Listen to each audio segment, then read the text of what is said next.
All right, folks, get ready to dive deep into Rúben Amorim's first match as the head honcho at Manchester United. Ooh, first match. Oh, yeah. Big one. Big expectations, right? Absolutely. We're dissecting their clash with Ipswich Town November 24th, and, it wasn't a win.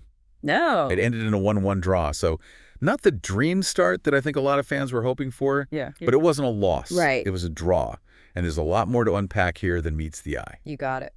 So are you ready to break down exactly what went down and what it all means for Man U's future?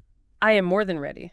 Okay, fantastic. So let's rewind back to the beginning of the match. Yeah. The starting whistle blows, and literally within 2 minutes, bam, Marcus Rashford Yeah. puts Man U ahead with an assist from Amad Diallo.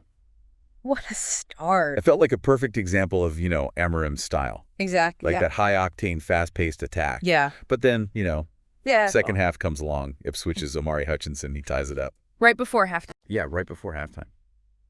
Interesting. So, what did you make of that opening goal, especially in terms of how it was set up? Well, I think what's fascinating is just how quickly they transitioned from defense to attack. Yeah. You can really see Amorim's, emphasis Right. on quick transitions and how Rashford's goal was orchestrated. Yeah. I mean, Diallo intercepts the ball, Oh. and within 3 passes, 3 passes. it's in the back of the net. Wow.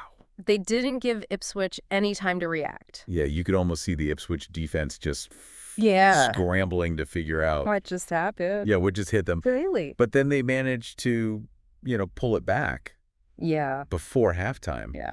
And it just seemed like they were able to kind of, They weathered the storm. they weathered the storm, and then they exploited some weaknesses Yeah, in Man U's defense. they did. They did. I think what's quite interesting is that Ipswich, despite being the underdog, played with a lot of discipline Right. and tactical awareness. Yeah. And that quick counterattack that led to their goal, Yeah. really exposed the gaps in United's midfield, Yeah. leaving their center backs exposed. Exposed. Yeah. So it's Okay. it's a classic case of, high risk, high reward from Amorim, Yeah. which, we know is his style. So let's talk about his tactics. Okay.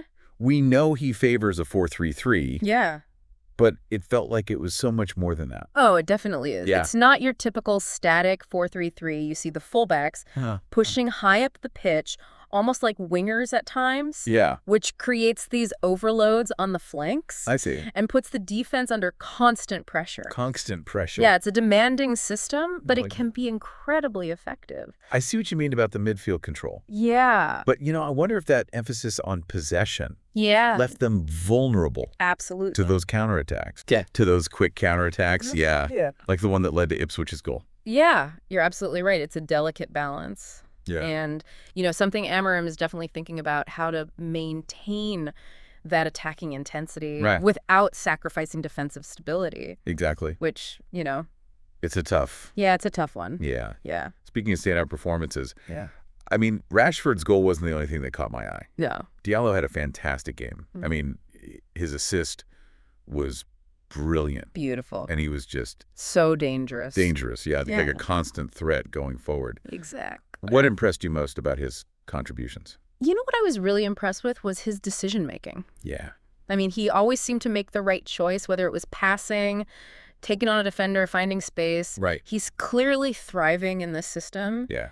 that encourages that kind of creative freedom.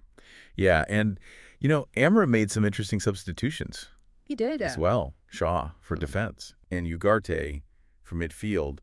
What was the thinking behind those moves? Well, I think those substitutions really showed that Amorim isn't afraid to adapt his tactics. To the flow of game. Based on the flow of the game, absolutely. Yeah. I think bringing in Shaw was a clear move to try and solidify the defense, Uh-huh. while Ugarte's introduction was about, adding a bit more bite Yeah. to that midfield and regaining control of the tempo The tempo, yeah. of the game. Yeah, so we've talked about the positives. Yeah, We can't ignore the issues at the back. we can't. That defense looked shaky at times. It did. Especially, in those transitional moments. In those transitional moments. What needs to change there? Well, the central defense definitely had some nervy moments. Yeah. And there were times where the midfield just didn't track back quickly enough, leaving gaps that Ipswich were able to exploit. Yeah. It's tough to say if it's personnel or tactical. Yeah. You know, whether he needs to bring in different players or adjust the system a little bit. Tweak it. But it's something that he needs to address quickly. Yeah, he's got to figure that out. He does. Okay, so let's zoom out from the, the specifics of this match. Okay.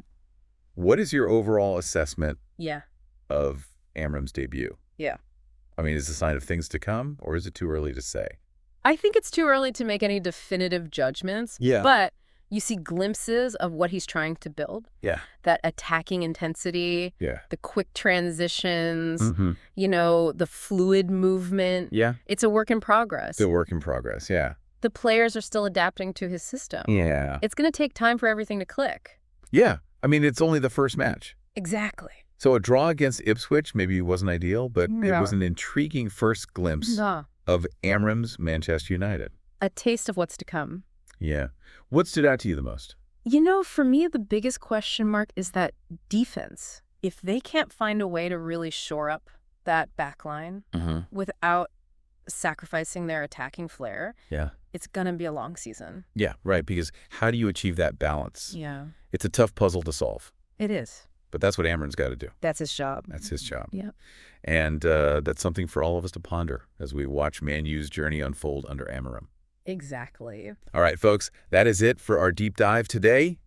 We will be back next week with another exciting match breakdown. Until then, keep those conversations going online and let us know what you think. See ya. Cheers.